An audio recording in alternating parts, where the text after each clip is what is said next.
हाँ जी, तो कैसे हैं आप सभी लोग। लास्ट वीडियो में हमने जो ऑप्शन सेलिंग सीरीज़ की स्टार्टिंग करी थी उसका ये सेकंड वीडियो रहेगा। आई होप आपने लास्ट वीडियो देखी हो। अगर नहीं देखी तो आप इस प्लेलिस्ट में जा कर के पहले वाली वीडियो देख सकते हैं और जान सकते हैं कि ऑप्शन सेलिंग हम कैसे स्टार्ट करते हैं। तो लास्ट वीडियो में हमने जैसे समझा था कि स्पॉट प्राइस क्या होती है, कॉल ऑप्शंस और पुट ऑप्शंस क्या होते हैं। अगर आपको डिटेल में जानना है तो आप वाली वीडियो जाके देख सकते हैं। तो आज की वीडियो में हम जानेंगे कि जो ऑप्शंस होते हैं यानी कि कॉल एंड पुट, वो जब उसकी प्राइसिंग मूव करती है, अप जाती है या डाउन जाती है या कम हो जाती है, वो किसके बेसिस पे होती है। तो आज हम इस वीडियो के थ्रू ये जानेंगे कि थीटा डी के क्या होता है, थीटा क्या होता है, बेसिकली ऑप्शन किस वजह से मूव करते हैं, वो सब कुछ जानेंगे। तो सबसे पहले कॉपी पेन ले लीजिए और नोट्स बनाना शुरू करिए। तो चलिए स्टार्ट करते हैं। व्हाइट बोर्ड पे आ जाएंगे। तो सबसे पहले जो ऑप्शन होता है वो चार चीज़ों से मिलके बना होता है। आपको ये सबसे पहली चीज़ समझनी होगी। तो यहाँ पे मैं आराम से लिख देता हूँ ऑप्शन। तो ऑप्शन में जो प्राइस होती है वो चार चीज़ों से मिली होती है। ठीक है, तीन चार चीज़ें होती हैं जिसमें कुछ चीज़ें उसके अंदर होती हैं और कुछ चीज़ें होती है जिसकी वजह से वो मूव करता है। तो सबसे पहले होता है डेल्टा। तो यहाँ पे लिख लेते हैं डेल्टा, फिर थीटा, थीटा, गामा एंड वेगा। ये चार चीज़ होती है जो ऑप्शन की प्राइसिंग को मूवमेंट करने में, कम ज़्यादा करने में ये हेल्प करती हैं। और ये इसका कोर होता है एक ऑप्शन का। इसके साथ साथ एक और चीज़ होती है जो ऑप्शन के प्राइस को कम या ज़्यादा करती है, आईवी, जिसको हम कहते हैं इम्प्लाइड वॉलेटिलिटी। इसके बारे में हम कभी और बात करेंगे क्योंकि ये काफ़ी बड़ा, मैं लिख देता हूँ पहले, sorry for the hand writing. तो ये जो चार चीज़ें हैं प्लस ये आईवी, इसके बारे में हम अलग से एक वीडियो में जानेंगे क्योंकि ये काफ़ी डीप है, इसको समझना काफ़ी इंपॉर्टेंट है। बिना इसके आप ऑप्शन को सेल नहीं कर सकते या ऑप्शन को बाय नहीं कर सकते। आप अगर आप करोगे तो आपकी लर्निंग अधूरी रह जाएगी। तो आज जिसके लिए हम बात करेंगे वो है डेल्टा और थीटा। इन दो चीज़ों के बारे में डीप में बात करेंगे, समझेंगे डेल्टा और थीटा कैसे काम करता है। तो अब अभी मैं इसको रब कर देता हूँ और सिर्फ यहाँ पर डेल्टा को और थीटा को रखता हूँ। तो सबसे पहले मैं बता देता हूँ आपको कि जो डेल्टा होता है, डेल्टा, इसको कहा जाता है power house of an option. Power house of an option. अब इसको पावर ऑफ हाउस क्यों कहा जाता है वो मैं आपको बताता हूँ। तो यहाँ पर आपको सबसे पहले समझना है जो मैंने लास्ट वीडियो में सिखाया था कि अगर निफ्टी 22,340 पे चल रहा है, यहाँ पे 22,346 पे, तो अभी जो हमारा स्पॉट कहलाएगा वो क्या होगा, 22,340 46। ये हमारा स्पॉट प्राइस है क्योंकि फ्लक्चुएट कर रहा है, तभी मैं इसलिए 346 और 40 कह रहा हूँ। अब इसके साथ साथ जो ऑप्शन चेन होगा वहां पर देखिए आप, 22,350 का जो कॉल ऑप्शन है और पुट ऑप्शन है वो एट द मनी कहलाएगा। तो यहां पर स्पॉट चल रहा है 22,346। तो अभी ये स्पॉट प्राइस है, यहां लिख देता हूं। तो अभी यहां पर जो 22,350 का जो कॉल ऑप्शन है, कॉल एंड पुट, वो कहलाएगा एटीएम। ठीक है, तो जो भी एटीएम होगा, एट द मनी होगा, उसका डेल्टा हमेशा क्या होगा, 0.5। ATM delta 0.5। अब ये 0.5 का मतलब है क्या, पहले हम ऑप्शन चेन में चलते हैं। देखो ये सेंसिबल है। ठीक है, आप बहुत सारे अलग अलग ऐप्स हैं, आप कोई भी ऐप यूज़ कर सकते हैं, ये फ्री ऑफ कॉस्ट है, एंजल वन के साथ आता है। तो यहाँ पर आपको डेल्टा थीटा वेगा दिख रहा होगा। अगर आपको यहाँ पे नहीं दिख रहा है सेंसिबल में, तो यहाँ पे ग्रीक्स व्यू में जाकर के, कस्टमाइज में जाकर के आप ये चार ऑप्शंस यहाँ पे एनेबल कर सकते हैं। तो अभी आपको दिख रहा होगा 22,350 का यहाँ पर ये स्पॉट प्राइस है, मतलब स्ट्राइक प्राइस पे यहाँ पे चल रहा है। तो देखो कॉल साइड आपको यहाँ पर डेल्टा दिखेगा 0.49 का, और यहाँ पे देखो डेल्टा दिखेगा 0.51 का, मतलब कि यानी कि 1.00, दोनों को अगर आप प्लस कर देंगे तो। अभी ये 0.5 क्यों नहीं है दोनों तरफ, अगर आप कहेंगे भाई सर ये तो 0.5 नहीं है, तो इसलिए नहीं है क्योंकि मार्केट हमेशा ऊपर नीचे चलता रहता है, मतलब कि करेक्ट एग्जैक्ट 350 पे नहीं है। अगर ये एग्जैक्ट 350 पे मार्केट होता भी तो इधर भी 0.5 दिखता आपको और इधर भी 0। तो अब समझते हैं आगे। अभी आप यहाँ पे कॉल का ऑप्शन देख सकते हैं 7, 6 और 8 2 पुट का ऑप्शन है, ठीक है। तो मैं इस सबको दोबारा रब कर देता हूँ, आप स्क्रीनशॉट ले लीजिए अगर आपको लेना है तो अभी यहाँ पर हम समझेंगे कि डेल्टा वर्क कैसे करता है एक ऑप्शन के साथ, ठीक है। पहले मैं इसको सारा को रब कर देता हूँ ताकि आपको अच्छे से समझ। पेन चूज कर लेते हैं। हम ले लेते हैं थोड़ा सा ब्राइट कलर, ठीक है। तो जैसे वहाँ पे 76 रुपीज़ है कॉल, और दोबारा देख लेते हैं हम 82.75 है पुट, तो यहाँ पे 82 लिख देते हैं, 82, ठीक है। तो 0.5 का मतलब क्या है वो समझना। मैं एक बायर के पर्सपेक्टिव से अभी बात करता हूँ और आपको चीज़ें सिंपल सिखाऊंगा ताकि आप सिंपली उसको समझ पाएँ, ठीक है। तो यहाँ से मैं कहता हूँ मैं एक बायर हूँ और कॉल को बाय करता हूँ और मार्केट यहाँ से ऊपर जाएगा, मेरा ऐसा व्यू है। तो मार्केट यहाँ से अगर 20 रुपये ऊपर जाएगा, अगर मार्केट यहाँ से 20 रुपये ऊपर जाएगा तो ये 0.5 के हिसाब से इसका डेल्टा अगर 0.5 है तो 76, यानी कि ये 10 रुपये बढ़ेगा यहाँ का प्रीमियम, तो ये हो जाएगा 86 रुपीज़। सेम इसके साथ होगा अगर मार्केट ऊपर जाएगा, ठीक है। अगर मार्केट यहाँ से ऊपर जाएगा तो पुट का जो प्रीमियम है वो कम हो जाएगा 20, यानी कि 10 रुपये से कम हो जाएगा। और भी फैक्टर्स मिलेंगे, अभी मैं आपको एक हाइपोथेटिकल सिचुएशन बता रहा हूँ, तो उस हिसाब से 70 या फिर 68 के बीच में कहीं पे वैरी कर जाएगा, 2-4 रुपए के ऊपर नीचे। वो मैं आपको बाद में बताऊंगा कि क्या क्या और चीज़ें होती है जो इनके साथ फैक्टर करती हैं। अभी हम सिर्फ डेल्टा के बारे में जान। तो 0.5 का मतलब ये है कि जब जब मेरा ऑप्शन 100 रुपये बढ़ेगा, मतलब कि 100 रुपये बढ़ेगा मार्केट, तो एट द मनी का जो कॉल ऑप्शन होगा तो वो 50 रुपये बढ़ेगा अगर मार्केट 100 रुपये ऊपर जाएगा तो। और सेम अगर मार्केट 100 रुपये नीचे जाएगा तो वो 50 रुपये बढ़ जाएगा पुट ऑप्शन, ठीक है। यहाँ तक अगर आपको होपफुली समझ आ गया होगा। दोबारा से समझते हैं, दोबारा से इसको मैं रब करता हूँ, मैं दोबारा आपको समझाता हूँ क्लियर करके,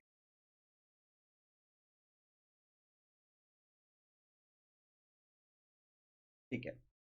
एट द मनी का डेल्टा हमेशा होगा 0.5, यहां तक आपको समझ आ गया होगा, ठीक है। एट द मनी 22,350 का कॉल ऑप्शन है, 100 रुपए का, और 22,350 का पुट ऑप्शन है, सपोज मान लीजिए 80 रुपए का, ठीक है। अब 0.5 के हिसाब से अगर मार्केट 100 रुपये ऊपर जाता है तो ये जो है ये 50 रुपये बढ़ेगा। सेम अगर मार्केट 100 रुपये नीचे जाता है तो ये वाला जो ऑप्शन है ये भी 50 रुपये बढ़ जाएगा, यानी कि ये 150 हो जाएगा अगर मार्केट ऊपर जाता है, और ये हो जाएगा आपका 130 रुपीज़, ठीक है। आई होप आपको समझ आ गया होगा एट द मनी। अब जैसे जैसे हम इन द मनी होंगे तो वैसे वैसे डेल्टा जो है वो बढ़ता जाएगा। अभी मैं आपको दिखाता हूँ ऑप्शन से, ठीक है। अब आप ध्यान से देखेंगे ये इन द मनी है, जो मैंने आपको लास्ट वीडियो में बताया था, ये जो येलो कलर के हैं ये इन द मनी है कॉल की साइड, और ये पुट की साइड जो है इस तरफ के ये है इन द मनी। तो अब आप ध्यान से देखेंगे जो 22,100 है, 22,100 उसका आप डेल्टा देखिए 86 रुपीज़ है। यानी कि अब होगा क्या, अगर आप 22,600 का कॉल ऑप्शन को बाय करते हैं और मार्केट वहां से 100 रुपये ऊपर चले जाता है, तो 22,600 का जो कॉल ऑप्शन है वो 0.86 का जिसका डेल्टा है, अगर वो 100 रुपये का है, तो अगर मार्केट भी 100 रुपये ऊपर जाता है तो यहां पर ना ये इसमें 86 रुपीज़ प्लस हो जाएगा, 186 रुपीज़ का हो जाएगा ये, क्योंकि उसका डेल्टा ज़्यादा है। जितना डेल्टा ज़्यादा होगा उतनी मूवमेंट अच्छी आएगी, गिरावट में भी और बढ़ने में भी। तो आई होप आपको ये समझ आ गया होगा। अब जो आउट ऑफ द मनी होते हैं, यानी कि जो बाहर बाहर के होते हैं, जैसे कि 22,400, 500, आप इसका देखो डेल्टा कितना कम होता जा रहा है। देखो 0.5, 0.3, 0.2, यानी कि जो दूर का ऑप्शन कॉल ऑप्शन होगा जिसका डेल्टा 0.05 होगा, वो अगर मार्केट 100 रुपये बढ़ेगा, मार्केट 100 पॉइंट से बढ़ेगा, तो ये सिर्फ आपका 5 रुपये बढ़ेगा। और ये प्रीमियम भी देखो आप कम होते, 14 रुपये का होगा, 15 रुपये का होगा, तो ये 20 रुपये का हो जाएगा मैक्सिमम। ठीक है, इसीलिए जो ऑप्शन सेलर होता है वो ओटीएम को बेचता है, यानी कि उसको इन द मनी को कॉल ऑप्शंस को नहीं जाना, उसको जाना है दूर, जहाँ की उसका रिस्क कम हो, और ऑप्शन अगर उसकी मूवमेंट में मार्केट जाए भी तो भी ऑप्शन धीरे धीरे बढ़े। इसीलिए कॉल इसलिए जो ऑप्शन सेलर होता है वो दूर का कॉल ऑप्शन या पुट ऑप्शन को बेचता है। तो यहां तक आपको समझ आ गया होगा। अब आप एक चीज और नोट कर लीजिए कि जितना इन द मनी होगा, यानी कि देखो अब यह 21,500, 21,400, देखो इसका डेल्टा देखो 0.99 है, यानी कि ये 1 का डेल्टा है। अगर आप ये कॉल ऑप्शन को बाय करते हो तो ये फ्यूचर की तरह आपके लिए वर्क करेगा, यानी कि मार्केट 1 रुपये ऊपर जाएगा तो आपका प्रीमियम भी 1 रुपये ऊपर जाएगा। मतलब कि अगर निफ्टी 100 रुपये ऊपर गया तो ये प्रीमियम भी 100 रुपये से ही बढ़ेगा। ठीक है, आई होप आपको यहाँ तक समझ आ गया होगा। ये है डेल्टा, आपने डेल्टा की आई होप आपने समझ लिया होगा। अब बात करते हैं थीटा की। तो जो थीटा होता है, theta is equals to time. आपको बहुत इजीली ऐसा समझ, जो थीटा है वो एक टाइम है। ठीक है, तो अब आपको इसको समझना है कि हम लोग इसको कैसे पता लगाएंगे कि इसमें थीटा कितना है और कितना ज़्यादा इसमें टाइम वैल्यू बचा हुआ है। तो बहुत सिंपल सा आपको ऑप्शन बताता आपको समझाता हूँ एक ऑप्शन से। देखो पहले इसको यहाँ पर लिख लेते हैं। तो सबसे पहला जो इंट्रिंसिक वैल्यू होती है, मतलब ऑप्शन के अंदर दो वैल्यू होती हैं, एक होती है इंट्रिंसिक वैल्यू, इंट्रिंसिक वैल्यू, ठीक है, दूसरी होती है टाइम वैल्यू। अब हम ये पता कैसे लगाएंगे कि इंट्रिंसिक वैल्यू कितनी है, टाइम वैल्यू कितनी है, वो अभी मैं आपको समझाता हूँ। तो इंट्रिंसिक वैल्यू के लिए आपको कैसे करना पड़ेगा कि जो स्ट्राइक प्राइस होगी, strike price minus spot price, ठीक है, और जो उसमें से जो बचेगा वो आपकी टाइम वैल्यू होगी। ठीक है, तो अब देखते हैं यहाँ पर फॉर एग्जाम्पल, जैसे ये 200, देखो यहाँ पर आप ध्यान से समझना और देखना। ठीक है, निफ्टी की एक्सपायरी थर्सडे को है, यानी कि कल है, आज 5 है तो 6 मार्च को निफ्टी की एक्सपायरी होगी। तो अभी आप यहाँ देख सकते होगे कि 22,200 का जो कॉल ऑप्शन है वो 176 रुपीज़ है। ये इन द मनी की बात कर रहा हूँ। ठीक है,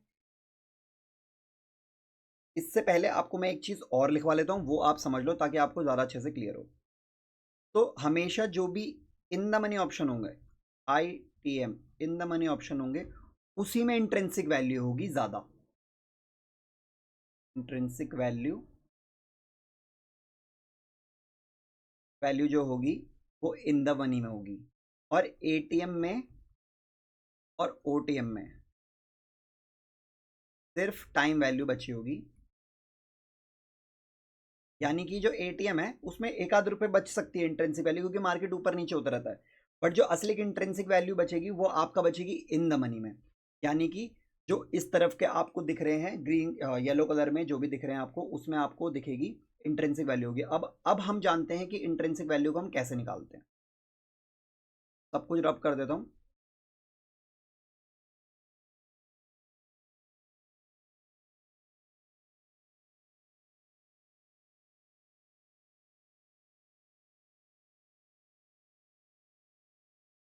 ठीक है, तो जब हम इंट्रिंसिक वैल्यू निकालने की बातें करेंगे तो हम कैसे करेंगे। देखो इंट्रिंसिक वैल्यू जब भी आपको निकालनी है तो आपको निकालनी है स्ट्राइक प्राइस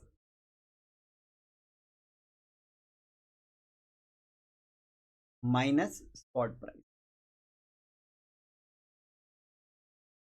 तो अब यहां पर हम देखेंगे फॉर एग्जाम्पल 22,200 का जो कॉल ऑप्शन है वो 176 रुपीज का है। ठीक है, तो 22,000 इसको हम साइड में लिख लेते हैं। 22,000, 22,200, 22,200 का कॉल ऑप्शन 176 का है। अब हमको ये देखना है कि इसमें इंट्रिंसिक वैल्यू कितनी बची है और टाइम वैल्यू कितनी बची है। तो हम कैसे निकालेंगे समझना, ठीक है। यहाँ पे लिखेंगे हम 22,200। अब हम इसको माइनस कर देंगे स्पॉट प्राइस, यानी कि 22,340। तो ये इधर ले आओ आप, ये 22,200 को इधर ले आओ, यहाँ पे 200 इससे माइनस कर लो। 641, देखो 146 आया है यहाँ पर, ठीक है। अब ये 176 का है। तो 176 को जब आप माइनस करोगे 146 से, तो यहाँ पर आपका कितना बचेगा 30, ठीक है, ये जीरो। यानी कि जो इंट्रिंसिक वैल्यू बची है, ठीक है, वो बची है आपका कितना 146 रुपीज, ठीक है। 146 रुपीज इसकी इंट्रिंसिक वैल्यू है, जो इसकी असली वैल्यू है। अगर मार्केट सेम जगह पे थर्सडे को 3:30 बजे एक्सपायर कर जाता है, तो वो जो आपको अभी 176 रुपीज का कॉल ऑप्शन दिख रहा है, वो आपको दिखेगा उस समय 146 रुपीज, जो कि उसकी असली वैल्यू है। बाकी का जो 176 रुपीज में 30 रुपीज है, वो है उसका टाइम वैल्यू। तो जैसे कि मैंने आपको बताया था अभी, इसको मैं यहाँ लिख देता हूँ, टाइम वैल्यू। जैसे कि मैंने आपको बताया था अभी कि जो इन द मनी का कॉल ऑप्शन होता है, उसी में इंट्रिंसिक वैल्यू बची होती है, ठीक है। अब आप यहाँ पे देखेंगे, ये जो एट द मनी है, इसमें अभी कोई भी इंट्रिंसिक वैल्यू नहीं है। ये जितना भी बचा हुआ है, ये सारा का सारा टाइम वैल्यू है। बाकी आप जितना ओटीएम जाते रहेंगे, वो सारा ये आपको दिख रहा है, जो भी 3, 4, 2, 1, 11, 12 रुपए का जो भी प्रीमियम दिख रहा है, ये सारा टाइम वैल्यू है। मतलब कि जैसे जैसे जैसे जैसे पास आता जाएगा थर्सडे की एक्सपायरी, ये जो जो जो भी ऑप्शन का प्रीमियम है, ये बर्फ की तरह पिघलता जाएगा। यानी कि 5 रुपए का अगर ज़्यादा मूवमेंट मार्केट में नहीं हुई, तो ये ऑप्शन 5 रुपए का 4 रुपए रह जाएगा, 3 रुपए रह जाएगा, 2 रुपए रह जाएगा, 1 रुपए। तो आपको इसलिए ऑप्शन सेलर जो दूर के ऑप्शन को बेचता है और वहां से उसका थीटा को खा लेता है। यानी कि 5 रुपए का ऑप्शन बेचा, अब 5 रुपए उसके पास क्रेडिट में पड़े हुए हैं। 5 रुपए जैसे जैसे जैसे जैसे जीरो की तरफ बढ़ेंगे, वो आपके क्रेडिट में आता जाएगा, यानी कि आपको प्रॉफिट होता जाएगा। और अगर 5 रुपए का ऑप्शन जो आपने बेचा हुआ है वो 7 रुपए गया, तो 2 रुपए आपका नुकसान हो रहा होगा वहां। तो आई होप आपको ये समझ आ गया होगा, ठीक है। अब मैं आपको कुछ एक्सरसाइज देता हूँ, देखिए आप टाइम वैल्यू और इंट्रिंसिक वैल्यू को निकालना सीख सकते हैं। तो यहाँ पर 22,150 है, जो 22,150 का 22,150 का जो कॉल ऑप्शन है, वो 276 रुपीज़ है। स्पॉट स्पॉट चल रहा है अभी 22,350। तो आपको इसका इंट्रिंसिक वैल्यू निकालना है। अब 24 ऐसे देख लेते हैं थोड़ा सा। 22,300 का कॉल 104 रुपए का चल रहा है, इसका आपको इंट्रिंसिक वैल्यू निकालना है। 22,300 का कॉल ऑप्शन 100 रुपए का, आपको इसका इंट्रिंसिक वैल्यू निकालना है। पुट की साइड आ जाते हैं। 22,350 पे चल रहा है आपका निफ्टी। तो यहाँ पर जो है 22,500 का पुट ऑप्शन, 22,500 का जो पुट ऑप्शन है, वो आपको चल रहा है 179 रुपीज़ का। इसका आपको इंट्रिंसिक वैल्यू निकालना। तो सेम वही करेंगे, जो स्ट्राइक प्राइस है, स्ट्राइक प्राइस माइनस स्पॉट। तो यहाँ पर जैसे 22,150 को हम माइनस कर देंगे 22,350 से, तो यहाँ पर आपका क्या निकल के आएगा 200। तो इस 200 में से जो 76 रुपये है, ये बचेगी आपकी टाइम वैल्यू। बाकी 200 रुपये जो है वो उसकी इंट्रिंसिक वैल्यू है। सेम 22,300 का, तो 22,350 से करते हैं माइनस 50 रुपये, यानी कि जो 100 रुपये है उसमें से 50 रुपये आपका टाइम वैल्यू है, 50 रुपये इंट्रिंसिक वैल्यू। सेम 22,500 का जो पुट ऑप्शन है 179 का है, तो हम लोग इसको 22,350 से माइनस करते हैं। यहाँ पर आएगा 5, यहाँ पर आएगा 1, तो 150 में से बाकी का जो बचा है अराउंड 29 रुपीज़ ये आपका होगा इंट्रिंसिक वैल्यू। तो आई होप आपको ये काफ़ी अच्छे से समझ आ गया होगा। अब आपको दोबारा से कुछ स्ट्राइक प्राइसेस लेनी है, उसका टाइम वैल्यू निकालना है। उसके बाद आपको समझना है कि कौन से ऑप्शंस में टाइम वैल्यू होता है, कौन से ऑप्शन में आपको ये समझना है कि कौन से ऑप्शन में सिर्फ आपका इंट्रिंसिक वैल्यू बचा है प्लस टाइम वैल्यू बचा है, और कौन से ऑप्शन में सिर्फ टाइम वैल्यू बचा है। आई होप आपको ये वीडियो अच्छा लगा होगा। अगर आपको और भी अगर आप इंटरेस्टेड हैं इसमें स्टॉक मार्केट की क्लासेस में, तो हमारा एक खुद का ऐप है ट्रेड विद साइक करके, जो कि एंड्रॉयड प्ले स्टोर पे अवेलेबल है। बिल्कुल रीजनेबल और बहुत ही अट्रैक्टिव प्राइस पे मैं 1-on-1 single single courses provide करता हूँ। आप काफ़ी अच्छे से सीख पाएंगे। और आपको ये चीज़ ध्यान रखनी है कि अगर आप किसी की गाड़ी और बहुत रिच लाइफस्टाइल देख करके अगर यहाँ पर आ रहे हैं, तो आप बहुत गलत दिशा में जा रहे हैं। स्टॉक मार्केट एक मैराथन है, काफ़ी लंबी जर्नी रहेगी। एक कैपिटल को यहाँ पे ग्रो किया जाता है, उसके बाद डिसेंट अमाउंट निकाला जाता है, और रिस्क काफ़ी रहता है। रिस्क के बेसिस पे हम लोग रिवॉर्ड डिसाइड करते हैं और रिस्क को मैनेज करते हैं यहाँ पर। तो आई होप आप समझदार होंगे और आप चीज़ों को समझेंगे, और धीरे धीरे अपनी स्टॉक मार्केट की जर्नी को और ऑप्शन सेलिंग की जर्नी को आप यहाँ से एनहांस करेंगे और बढ़ाएंगे। चलिए मिलते हैं नेक्स्ट वीडियो में। Thank you, bye bye.